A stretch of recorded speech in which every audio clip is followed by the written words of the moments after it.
2021. Okay. Right. But yes. So yeah, so this is about just my experiences just growing up in this church. It's a little bit about autism in general, and then it's about building community. I saw on Facebook that you're talking about belonging and making others belong, and that's kind of what this is about too. So it's going to be a very thematic experience this morning. You're preaching my sermon, Father. I'm sorry. I should have just let you know. Yes. But one thing I also wanted to say is we're recording it, and of course, I want you to stop a couple times for questions here in person. But also, if you're just listening to the recording and you want to contact me with a question, I've included my email right there. So I guess I'll go ahead and get started. So what I'm going to do is I'm going to talk about what autism is just in general for a few minutes, and I'm going to stop for questions, and then I'm going to talk about my own experience, and then we'll stop again and just have a larger discussion about all of that. So what is autism?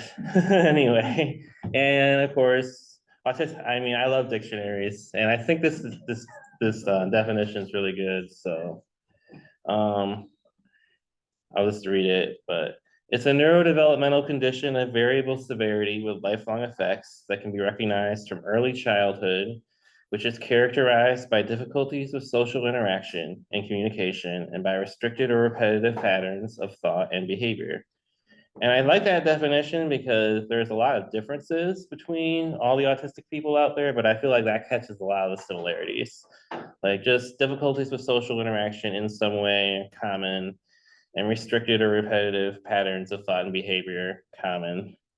I wanted to like add a few things. I would say that a lot of like the restricted and repetitive patterns have to do with special interests. Of course, we all have interests, but people with autism can tend to be a little bit extra passionate about their interest. Of course, trains is a common stereotypical one, but like for me, I'm really passionate about Scrabble, as other people have seen, and like really passionate about certain musical groups. And you just have to listen to every song they've ever released ever. That sort of passion of but you do that about every single thing you get interested in. So it's definitely something you have to learn to manage sometimes in social situations. And another thing is having a basic understanding of social communication. Like, I mean, we can have a conversation, we can greet people, we can say goodbye to people, we can even make small talk, but sometimes we just miss out on like some of the little hidden meanings of things. Like if people are making a hand gesture or have an expression on their face that changes the meaning of what they're saying, like sometimes that's something that we might miss. And difficulties understanding nonverbal communication, yeah, exactly that. And then another thing is that people with autism, I mean, I like to say if you've met a person with autism, you've met a person with autism, we're all different, but we have different interests and strengths. Like a lot of people with autism tend to have like be very dominant in one area and like not as, I guess, smart in another. Like for example, like for me, I like to write and read, but like I'm less good at like spatial orientation directions. Like I'm really bad at those things. I can go to like the same. I think it took me like 20 times when I came here to like go to the choir room correctly without turning around. So that sort of thing. But I have a friend who is a gifted physicist and computer scientist and has autism. Those are things I will never be great at, but he has difficulties with writing sometimes. So I can help him and we can help each other. But and the other thing I wanted to mention is I wanted to talk about two terms that you'll hear a lot when people talk about autism, and that's neurotypical and neurodivergent. And neurodivergent people, I mean, it includes people with autism, it includes people with ADHD. I mean, there's a whole family of conditions that are called neurotypical, just people that don't have that.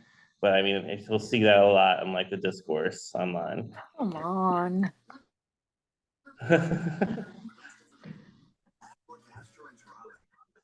We know it's working. Yeah. I don't know why I think the Zoom square is on this, but as long as people could read it, then yeah. Yeah, I realized if you want people to see you, you could start your video. Oh, That was the only thing right. I realized. Okay, I can do that. Let's do that. There we go. Yeah. Perfect. All right, so this second slide is actually, it's a little fun, because this is actually part of a presentation that I saw at an autism conference, and it was about social skills. And I mean, my friend Meredith Sinclair from Life Behavior Consulting gave it, and the idea was we always are talking about, hey, people with autism need to learn social skills. What about if people who are neurotypical, what social skills would they need to learn to talk better with autistic people? And I was like, this is an amazing slide. Can I use it for this presentation? And she was like, sure. So I'm not even using the whole thing. I just picked a few out. But so I think the first one is just say what you mean. Like again, sometimes like people like miss hidden meanings in things. So I mean, like if somebody just says, "I'm going to go get water now," I will take that to mean I'm going to go get water now. Like if you want to talk with me and you want me to go with you, like I'm not going to pick that up necessarily. So only ask questions if you want full and detailed answers. And the example I gave was, how are you? Because I feel like, I mean, people with autism are more likely than most to actually tell you if they're having a bad day or a good day and exactly why, and go into great detail. And sometimes like that's not necessarily something that we should be doing, but it's something that can happen. Substantial subject matter is prioritized. I love the wording of that. Basically, what it means is we don't like small talk that much. But I mean, we can do it. But I will start out conversations with small talk and then be talking about like life and death issues by like 6 minutes later. So, um, oversharing is a myth. It doesn't actually exist. That one's pretty self-explanatory. Tends to be just not know. I mean, just getting comfortable with people really quickly and always feeling like sharing the whole story and not realizing that sometimes there are times where that might not be appropriate or. And finally, show empathy through sharing your own experiences. And this is a new one that I've learned, but I found it to be true. Like if like a friend has a car crash, I might, instead of saying, "Oh, I'm sorry, like how can I help you?" You might like share your own experiences of how you had a car crash. And like there are times when that can be helpful, but there are times when that can be offensive, and like knowing the difference is sometimes a struggle.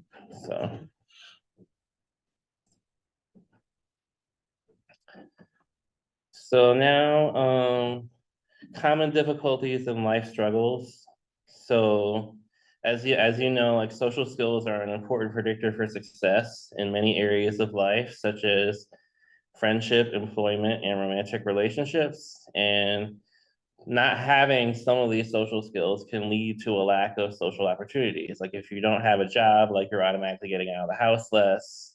I mean, same thing with like not having friends or, so, and that can sort of perpetuate things. So I found, especially working with people in the autism center, that some people just need to get out more maybe, but they don't necessarily have a way out, and that can be challenging.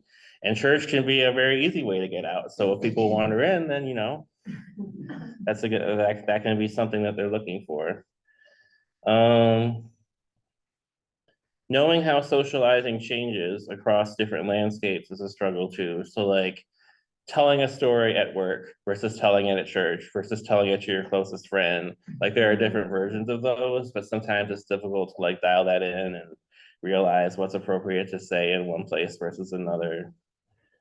And one thing I want to talk about, because we're talking about all these potentially negative differences, is there's one really positive difference that I've learned about a lot over the last couple of years. And that's that people with autism have a better ability to keep learning new skills past age 30 than neurotypical people have done. And there's so many studies that have been done on this. And of course, like my example is like learning to drive at age 32 or whatever. I mean, it's just it's encouraging, and I think it's something that people should know, because a lot of people, it's very easy to get caught up in that mindset. Oh, I'm going to be quote unquote behind for the rest of my life. I'm not going to ever get a chance to relate to people. But if you're just patient, like maybe your 30s will be better. You're going to have that increased chance to learn things. And so I think that's something that people should be made more aware of. I think I have one more slide before I'm going to pause for the first time. Okay, cool. So I'm going to talk a little bit about my experiences at the Chattanooga Autism Center. So I have been there since 2018, pretty much since I moved here. And the two main things that I help out with are weekly support groups and the annual Adult Autism Conference. So the annual Adult Autism Conference takes place in July, and basically it's just a day-long event where we get together a bunch of speakers and we have them talk about topics related to autism and like social skills, employment, building romantic relationships, learning how to use different resources in the community, like Blue Care and ACF choices, and a bunch of. It's just a good way for people with autism to get together, learn a lot, get to meet each other in a safe setting. And I mean, the lunch is provided too, so there's chances to socialize, and it's just a good day. But that's only one day, and then the weekly support groups are every week, just about. And those are, it's funny because in 2020, we started having to do support group meetings on Zoom. And what we do there is they're an hour long and it's just a general chance for people to share what's on their mind. Like sometimes they'll have a speaker, but mostly it's just completely open discussion about everyone in the meeting. And we found that even now that we can do in-person meetings again, Zoom is still great because a lot of people just prefer not to leave their house or can't leave their house. And so it's just an easier way. And so we're doing both now. And they both have their own pros and cons. But it's been great, and it's been good to get to meet lots of different people. And of course, Zoom is open to people anywhere. So like anywhere, someone anywhere. Like we've had someone from Alaska come a few times. So you know, I think it was like midnight their time, but yeah. So yes. And the things that I've learned, I mean, I've probably met, I would say, I've gotten to know decently probably around 100 different people with autism over the last 5 years, just from working at the Autism Center. And there are a few commonalities. I mean, many people just don't get to leave the house much, as I mentioned. And a lot of people just like they can socialize, but they tend to have higher anxiety about it. So they tend to keep to themselves a little bit more. And extended processing times, they might just take a little bit longer of a time to think about what they want to say. And so sometimes like people even have to be guided a little bit. But I mean, people, if you allow them space, they can really shine and get a chance to talk and make friends and build relationships. And the other thing is that people with autism are every bit as good as building connections with each other as two neurotypical people are. Like, I mean, the friendships I've seen grow have been really remarkable. And it's just nice to be able to have been able to like give people that space over the last few years. And it's been really nice. So I'm going to pause here. I built in plenty of time for questions, so I'm going to talk a little bit about like my own life and my own experiences, and then relate it back to church specifically next. But does anybody have any questions about autism first before I do that? Sure. Okay, so you mentioned like higher social anxiety. Are there things that neurotypical people can do or not do or not say that would make that social anxiety better or worse? Very good question. Yes. Okay. I mean, I would say that, like for me, just being reassuring. I mean, for me, like little compliments, little reassurances have helped. Or like sometimes I've been in a conversation that's going really fast and like I missed my chance, but like someone tells me, hey, like you were saying something there. Do you want to go back and mention that? So like that's been something that's been helpful. But yeah, just being like cognizant and aware of that, and especially just willing to allow space when you can, I would say would help. And making it worse, I mean, I don't know, like just going on too fast, ignoring it, I guess. I don't know. But yeah. Karen, I wonder, you mentioned in a couple of places about, just some of the challenges of reading social cues or, just and kind of processing different way, sort of unspoken ways in which we communicate. And so maybe just to speak from your experience or from some other folks with the Autism Center, how has, having Zoom, communicating by text, having social media, like there's so much more than just in-person communication that are options. And so Right. have you found that some of those other options are more helpful for people because the pace of it can be different? Or yeah, how do different ways of communicating help or not help? Absolutely, they do help. Like I actually say later on, like COVID was actually like slowing things down and making everything via text was actually really good for Yeah. building relationships for me in some ways. Yeah. But I mean, yeah, like I think it's great, and I think that I'm glad that Zoom is sticking around because it's leaving those spaces open, and like Zoom really is like a lot of times like the nonverbal stuff isn't as important, like you're just taking people's words at face value, and that does actually tend to make it easier for people, which is another reason we're still doing the Zoom meetings. So yeah, I think the increased text is in general helping an awful lot. Kevin, you mentioned space a lot. How do people with autism, do they want to limit their personal space and like, you don't come too close to me? Or are they open to having, people come up and hug you and, that kind of thing? I would say that it varies, but I would say that on average, they're probably going to want more space than the average person.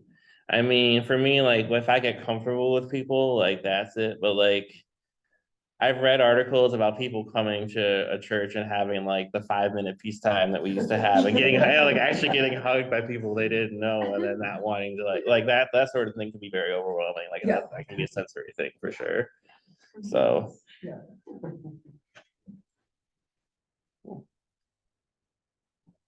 well, anything else? I'm gonna check time for it. All right, well then we're making good time. So I'm gonna go on and move on to my personal experience a little bit. So so church has always been an important part of my life. It was an important part of my mom's life, and I've pretty much been going since I can remember. My mom just always went every week, and it was just me and my mom living alone together, my mom and I. And so we went weekly from an early age in both in New York and North Carolina and Connecticut. We moved around a lot, but we always found a church. So um, and that was just something that was ingrained in me. It was a generally positive experience. I found when I was young, I would tend to build more parental relationships with older adults than like peer relationships. So like even like when I was in youth group, I would tend to talk more to like the 30 or 40-year-olds directing youth group than like the other teenagers or, but I mean, they tended to be good relationships and it was a generally positive experience. Like it wasn't anything that caused trauma or anything. It was just, I learned that the church was a good place and I'm thankful for that. And I would describe my general experience as just reasonable acceptance and tolerance with some bumps in the road. I mean, there's always going to be some bumps. I would say mine were just like, well, why is he dressed like that? Or why is he running around the church? Or, some of it was like even like typical kid stuff. But for the most part, it was good. And I think my mom was always a very fierce advocate for me when she was around, and so that helped. But it really was good to build relationships early on in my life in the church. So my adult life, things started to change a little bit. And I wanted to highlight a couple of just different experiences that I've had. So I went to Elon University for college, and it was really the first time I had spent like any time away from home. And like I really hadn't even had any sleepovers, and now suddenly I'm living with other people on my hall all the time. And it was quite overwhelming. I got good grades and I was able to do well, but just socially it was a big struggle. the year started off fine. Like a lot of people that lived in my hall were really close. I started to build friendships with them. And then like later on in the year, just boundaries started to form and doors started to close, and I started to not really understand it.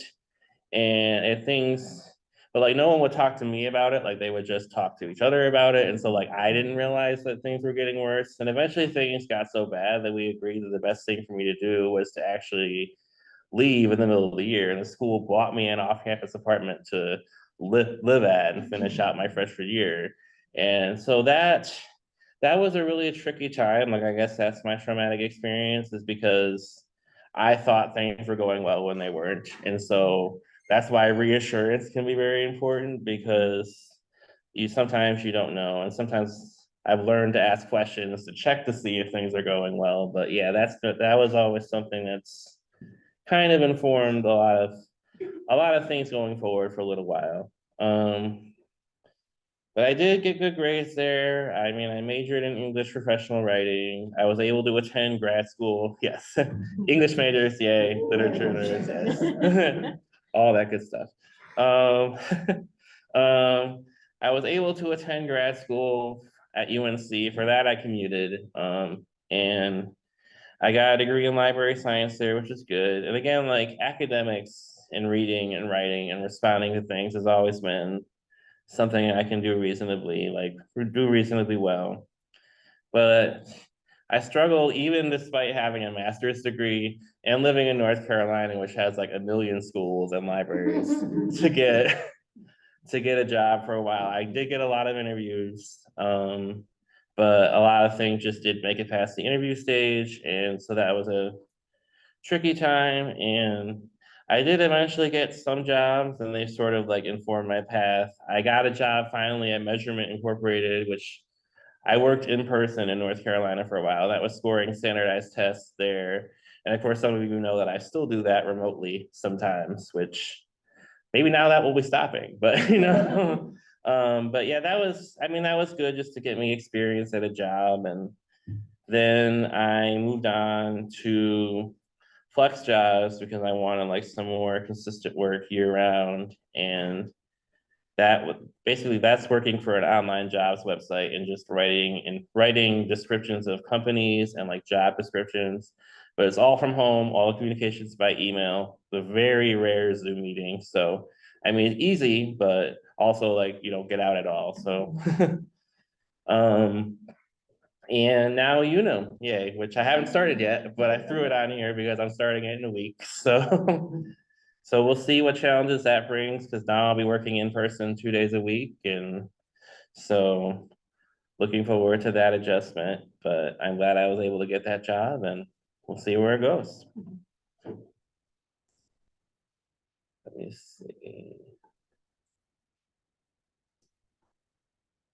I'll need some water for a second. But yeah, so now I want to talk about my Northminster experience a little bit. Which I mean, it's good, but I just want to share like some highlights or things that have happened. So I moved here in 2018. I did end up living with my brother in Maryland for a year. I told someone you about that. It was not a great time. I did discover the PCUSA while I was there though, so that's plus one. But and then I moved here and I picked this church just because I mean, I was looking for a few different things. I wanted a church that was just accepting of all people on the LGBTQ spectrum, not just because I have family members, but also because I like common sense. It's good. So yes, I wanted that, and I wanted a strong music program, check. And if there could be some younger people, that'd be great too. Also check. So so yes, so I came here in July 2018. It was literally like 3 weeks after I moved. And now here we go. I'm gonna talk about my first experience. So it was actually a great day, but one interesting thing happened. So I come into church and I sit down. I notice there are like these little tables set up all over the sanctuary. And I'm wondering what's up with this, but so the service starts, and then I realize during a sermon, Laura had us break up into groups and go around these tables, and we were talking about all the various different kinds of communion bread and like why there was like cornbread and like baked and like all different kinds of baked bread, and we were talking about what would make good and bad communion bread, and it was a good activity, but it was also quite a lot for someone with autism, with just showing up to church for the first time. So, you know, I do remember how nice people were that day. So, you know, it was good, but and I do remember going home also thinking, I like that church. As long as we don't do that every single week, we'll be good. So And check. and check, because I came back a second time and we didn't do it, and you know, it was good. So but I've since learned to roll with the beach balls and the other things that happen. So you know. I've learned to warn you most of the Yeah, time. that's true too. Yes, you've also learned to warn me. You've been very good about that. So I would say though that even early on, like I was pretty anxious. Like I had had a tough year in Maryland, and like it's weird because I would like come to the fellowship hall and think I was ready to talk to people, and then talk to like one person for 3 minutes and leave. Like that was a lot of my experience then. But I mean, it was still good to make that one connection. And then of course I joined choir shortly thereafter. Martha Cartwright, who is not here anymore, actually recruited me. She was like, "You need to join choir," and I was like, "Okay, sure." And so I talked to Lonnie, and that was good, and that sort of like jump started the process of like, you know, making friends a little bit, which was good, and getting to make connections that way. Um, so that was, I mean, I joined choir in like late 2018. So 2019 was good. 2019 was good. I was getting used to that. Lots of other turbulent things were going on in my life. And then COVID kind of happened in February of 2020.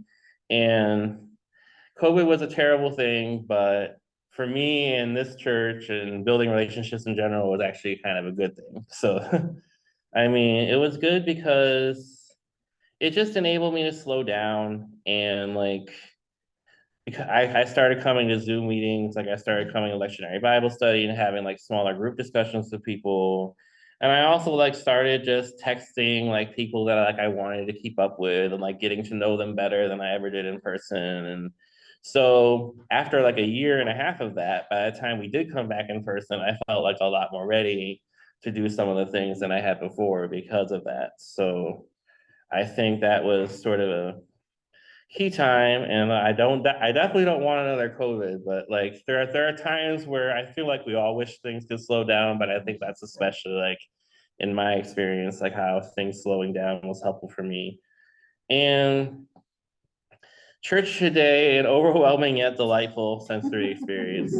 Like I put that there because I mean I'm very happy. I really enjoy things. There are definitely days where like things can get overwhelming. Like I mean, I've made the choice to sing in the choir, but I will say that having everybody staring at you for an entire hour, like that in and of itself can be so.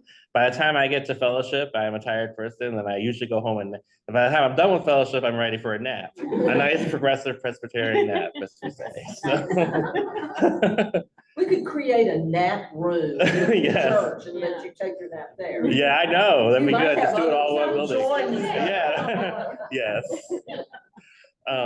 So yes, but in general, I mean, I would say that, I mean, the church, I mean, I met so many wonderful people here, and I would say that a lot of people do things that are very welcoming.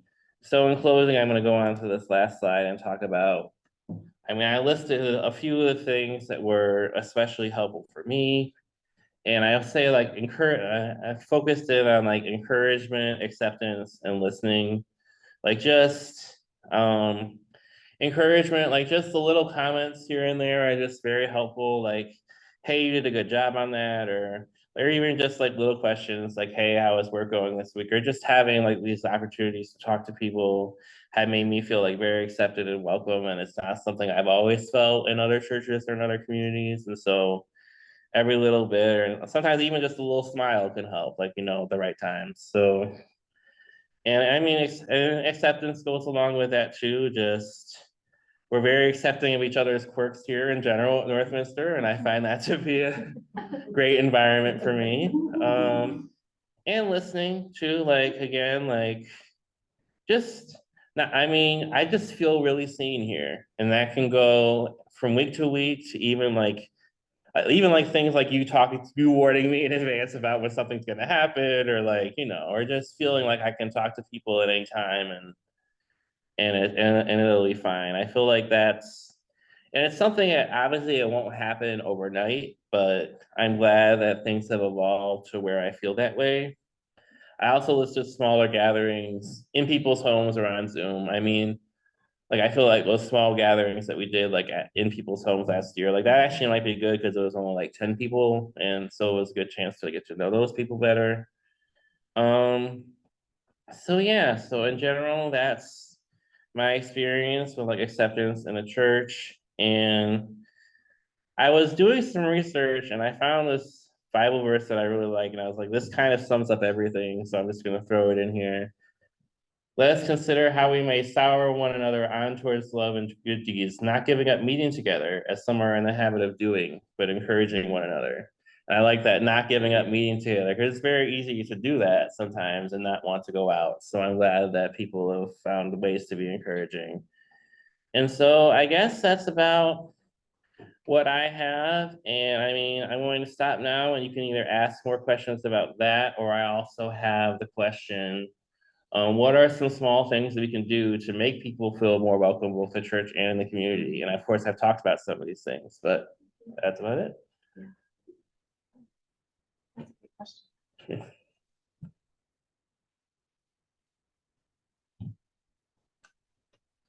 I think so much of the details that you presented about listening and accepting are pretty much rules to live by. Good for everybody. Yes, definitely.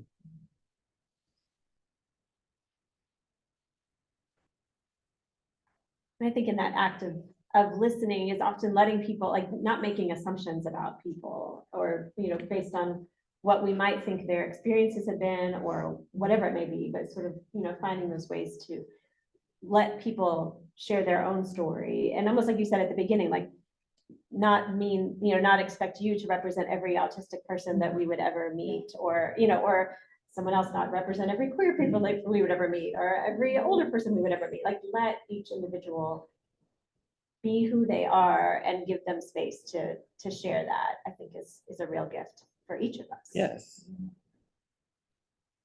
I think it's remarkable that you have made so much progress that you have agreed to serve on the session. I think we are indebted to you to have your capability serving to be on our session. So I want to thank you for that. Well, thank you. I appreciate the opportunity.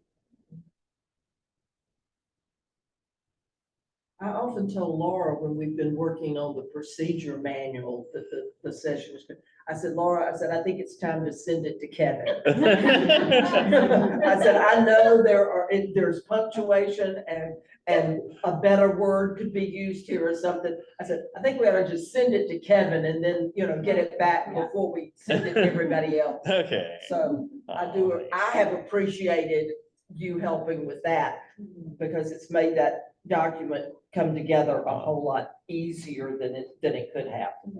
I think, Well, thank you. I think that's one of the things that I love about sort of watching Northminster operate, is the ways in which, like, everyone will kind of take note of the special skills that people have. And then, like, you become that person. Yes. Right? Well, I know, like, you emailed Leah about the plants. Yeah. And Adam about checking the first aid kit. And like, it's like, okay, you can do this, and you have this. And you can. Nice, yes. And so that, like, part of that acceptance and feeling seen is about, like, okay, this is where you fit. This is how you, and like, it means that people aren't asking you to do the things that you would be terrible at, or that would make you Yes. Uncomfortable, Yeah. I have a habit of counting things. Numbers are my thing, and there are more people here at this Sunday school session than we've had in a long time. And you've done a fantastic job of your slides, your words that are printed up there, and then you're speaking. It's just been incredible how what a great job you've done. And my question is, has this is down your alley, using words, but has it produced anxiety for you to prepare or to do this today? Oh, yeah, yes, it has. I feel like I feel like the answer for most people will be yes. I mean, I think it's weird because like if I were to just write down what I would say it today, like that would produce very little anxiety. But I mean, it's just, I mean, I enjoyed doing it, and I mean, it was just sharing my own life experience. Like it wasn't anything too bad. Like, you know, it's just, hey, I'm sharing my life. So like, how could you go wrong with that? But Well, as you know, it's talking about people kind of get, marked for what they can do, and you just might be. Uh-oh. Okay. Okay. Yeah, that's another. Thank you. This has been really, really helpful. Also notice nobody brings Scrabble to game night anymore after last time. Yes, zincs. Yes. That's an infamous word that I play because you can have more than one zinc, you know. Kevin,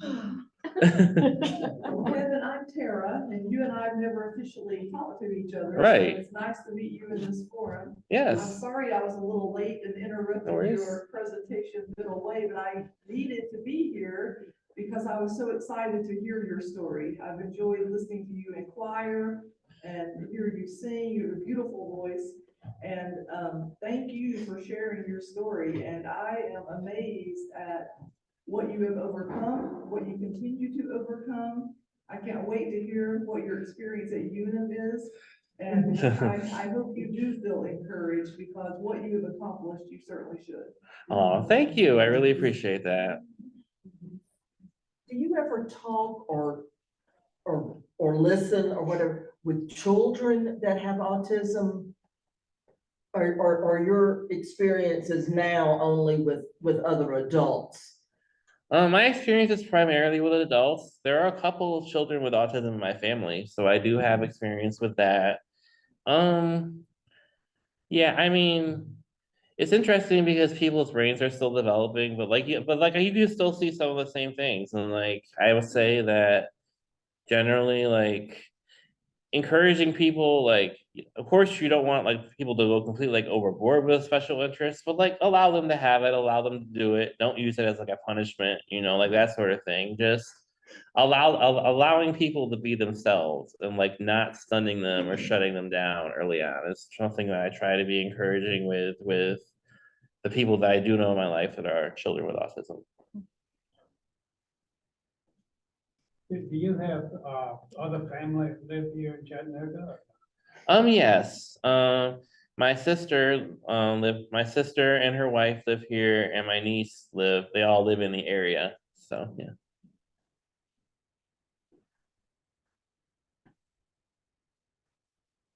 How old were you when you first realized, or when someone actually, because I always thought that autism was just kids. I didn't realize that, and I know some people who have been diagnosed as adults that explained a lot of things. And so you obviously have a really good handle on it. I was just curious whether it's something I've spent 30 years getting to, or. Oh, actually, I was diagnosed when I was 4. I was lucky, so I've known pretty much the whole time. And yeah, I mean, it lasts your whole life. So people with adults just need to find different ways to do it. That's part of why we have the adult organization that we have at the Chattanooga Autism Center, is because there just aren't a lot of resources for adults out there. And so, but people still need support. They just need it in different ways, and children might need support. So yeah, so that's definitely something that we're working on.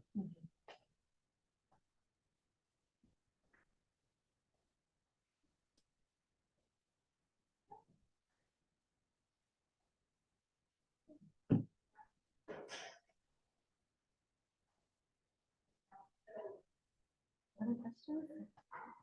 And then we're getting close to choir time for some Mhm. folks that need to get ready. You for know, that. mentioning that comment up there about what are some small things that we can do to make people feel welcome, you know, and there are people, like for instance, I've never sat in a small group conversation with you, like you mentioned, the small home thing. I wonder if there's some way that we can incorporate, what comes to mind, and this sounds awful, is you know, it's like you're sitting, people are at a table and, you know, you talk to each other and then you ring the bell and everybody moves to a different table and you get to know different people, you know, and that kind of thing. And that's not what I'm getting at all. Okay. I sensed anxiety. I mean, ring that bell and start moving and Kevin goes up in flames. Yeah. No, but I mean, it's, for instance, you know, just to sit down, I mean, like, those of us, I mean, I kind of know the McDonald's inside and out, and they probably feel that way about it, but we've been here a long time and been friends with it. I know a whole lot about Laura and her family because we work together weekly. Dana, I mean, you know, but there's others, like, I mean, I know Tara's name, and I know Tara works at Orange Grove, CEO at Orange Grove, is that right? I knew that Adam was a doctor, but don't ask me what kind of doctor, you know, I don't know. Yeah. You know, Darian, I'm not sure what you do. I tried to make you a famous country music star, but I mean, you know, it's you know, this one-on-one of getting to know people. I don't know how to do it because I know the ring the bell concept is not the way, but some type of small groups where people are intentionally put together with those they don't know, to where you Have those opportunities. you have that opportunity. I won't say you're forced into it, but it's easy to say, oh, I only want to go to somebody's house and I know everybody that's going to be there. Mhm. No, that's, you know, Right. that's not the point of it. The point of it is, you know, getting to know people you don't know. And I don't know, but that, you know, when you said small group